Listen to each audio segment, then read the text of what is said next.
الحمد لله والصلاة والسلام على محمد بن عبد الله وعلى من اتبعه بإحسان إلى يوم الدين ووالاه. وبعد أيها الأحبة أيها الكرام، يقول الله سبحانه وتعالى في محكم التنزيل: يا أيها الناس إنا خلقناكم من ذكر وأنثى وجعلناكم شعوبا وقبائل لتعارفوا إن أكرمكم عند الله أتقاكم إن الله عليم خبير.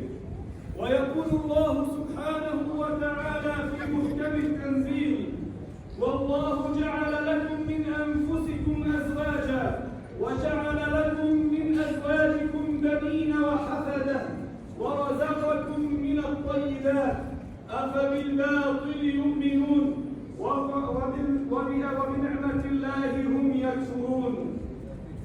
وإن رسول الله صلى الله عليه وسلم تزوج النساء وأمر بالزواج منهن، فقال عليه الصلاة والسلام: وأتزوج النساء فمن رغب عن سنتي فليس مني. وصح عن عائشة رضي الله عنها أنها قالت: قال رسول الله صلى الله عليه وسلم: تخيروا لنطفكم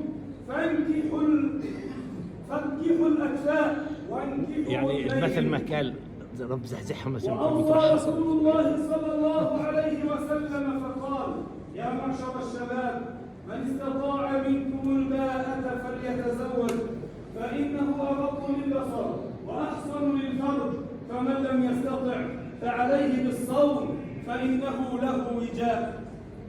والنصوص في آيات القرآن الكريم وفي أحاديث رسول الله صلى الله عليه وسلم في هذا الباب كثيرة. فالله عز وجل أمرنا بهذا الزواج الذي تستمر به الحياة ويزداد به النسل وتثبت به الأمم.